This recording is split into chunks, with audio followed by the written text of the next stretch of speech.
Okay, solving another question on exponential indices. In my previous video, I actually explained what exponential indices is and I solved the question on exponential indices. I would have loved you to go to the previous video if you haven't watched it. And also don't forget to like, subscribe, and also share. Now let's solve another question to have basic understanding about exponential indices. Now let's go into the board.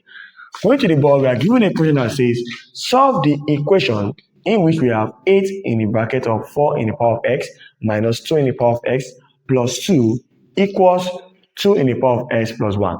Now, if you look at this carefully, in my previous class, I told you that the goal of exponential indices is how you can express your equation to look like a quadratic equation. So that means I need to express this equation to end up having a quadratic equation. That's all about exponential indices. So looking at this carefully, you would have seen that something is fishing out. And what is fishing out? We see that we have 2 in the power of x plus 1. Likewise, we have 2 in the power of x. And this, my 4, can also be converted as 2 in the power of 2x. Let's do that fast. So we have solution 8 in the bracket of 2 in the power of 2x. I have converted my 4 to be 2 in the power of 2 minus 2 in the power of x plus 2 equals to 2 in the power of x plus 1. Recall, in mathematics, or let me say indices to be specific, we have what we call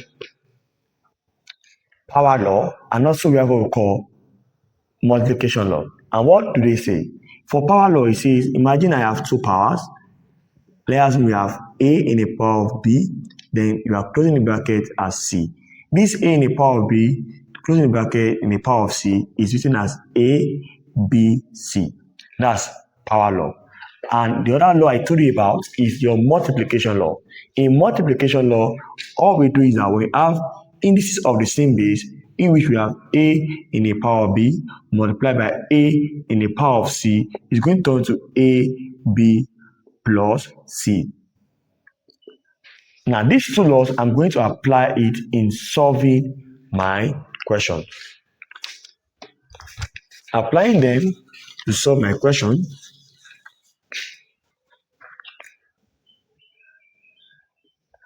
we have 8 in the bracket of, I'm going to apply my power law in this case. I have that's 2x coming in. We have 2 bracket now. Then we have the 2 outside minus 2x plus 2 equals to, separating this by applying your multiplication law in indices, that's 2x multiplied by 2 in the power of 1. If you look at this carefully, you would have seen that what is rhyming all through is 2 in the power of x, 2 in the power of x, 2 in the power of x. Next thing to do, you assume that the 2 in the power of x is a particular variable. So assume that any place I have 2 in the power of x, let's give it letter b. Okay? Any place I have my 2 in the power of x, I'm going to input letter b into my equation. I have here as 8, then b in the power of 2, because I have 2 in the power of x, minus b, closing the bracket, plus 2 equals to, likewise here, b times 2 in the power of 1. Now we've converted every place we have 2 in the power of x as b. The next thing to do, we can open this bracket. Opening the bracket, I have it as 8b squared minus 8b plus 2 equals to, when I try to multiply this, we already know that 2 in the power of 1 is still known as 2. Then 2 times your b, that's 2b. It's already seeming to be a quadratic equation, but we can collect like times. Collecting like times, here is minus 8b and here is b, 2b rather. We can bring this 2b to the left-hand side of the equation. We have it as 8b squared minus 8b. It was plus here. Coming into the left-hand side, it's going to turn to minus. Minus 2b plus 2 equals to 0. Now, what do we have here? Minus 8b minus 2b, that's your minus 10b. Now, we have it as 8b squared minus 10b plus 2 equal to 0. Looking at this carefully, in my previous video, I told you that this is a typical quadratic expression. How do we know? We said a quadratic expression usually have ax squared plus bs plus c equals to 0. Now, if you look at this carefully, you will see that b squared is known as x squared, our b is our x, and our 2, which is a constant, is our c. And that's how you know whether it's a quadratic equation. Now we have to find the value of b. When we get the value of b, we can be able to get the value of our x, because it was assumed as 2x equals to b. The goal is to get the value of b by using quadratic expression, and that is factorization method.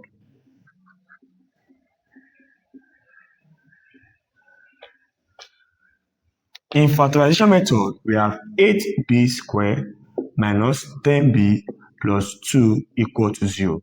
You are going to multiply the first term against the last term. The first term against the last term. That means 8b squared multiplied by 2, and that gives you 16b squared. Simple question you ask yourself. Two numbers that when you try to multiply the two numbers, you are going to have 16b squared, and when you try to add the two numbers, you're going to have minus 10b. So let's think of those numbers. And when I try to multiply, which is product, that will be minus 8 times minus 2. When you look at it, minus times minus is plus, 8 times 2 is 16, which is obeying what we have here. So that's a check. Then when you try to sum up the same number, which is minus 8 plus in bracket minus 2, what am I going to have? That means I have plus times minus should be minus. That means I'm going to have minus 8 minus 2, and that's minus 10, which is obeying what we have in the middle term. So now we know that the value of the number we are going to have is minus 8 and minus 2. We are going to input it into the middle term. Inputting that minus 8 and minus 2 into our middle term is going to become 8b squared minus 8b minus 2b plus 2 equals to 0. Now that you've done that, anytime you see 4 terms in your quadratic expression, you group them into factors. That means I'm going to have here as 2 factors. Now that you group them into factor, what is common in the first factor? 8 is common, likewise b is common. Now 8b in 8b squared, I'm going to be left with b, minus 8b in 8b, I'm left with 1. Coming to this case, which is the other factor? What do you say is common in the other factor? That's 2. So begin out your 2, then we have here as b plus 2 into that's 1. Okay, sorry about that. Your minus is actually affecting this plus. That means minus times plus will give you minus. Then 2 into that's 1, using the bracket, and that's 0. Looking at this carefully, you would have seen that the factor in the middle here is same as the factor we have here. So we are going to pick one of them, then you pick the one outside. Now I have 8b minus 2 in bracket b minus 1 equals to 0. Equate each of them to 0. 8b minus 2 equals to 0, or b minus 1 equal to 0. Now find the way you make your b this subject of formula by finding the value of b. In this case, I'm going to have that my 8b is equals to, bringing my minus 2 to the other side as 2, dividing both sides by 8. 8 cancel out 8, then 2 here is 1, 2 here is 4. My b is equals to 1 over 4, or when I come down to this case, my b I'm written as, when I bring my minus 1 to the other side, it's going to turn to 1. Look at it carefully. We have that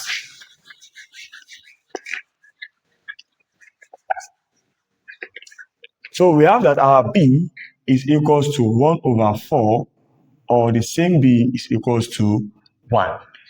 This is not the final answer. Do you know why?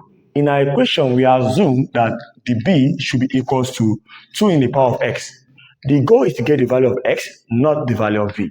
Now, looking at this carefully, I have my b to be 1 over 4, or my b to be 1. So I'm going to return back by saying, recall that my b is equals to 2 in the power of x. So any place I have my b, I'm going to input 2 in the power of x into the equation. That means 2 in the power of x equals to 1 over 4, or 2 in the power of x equals to 1.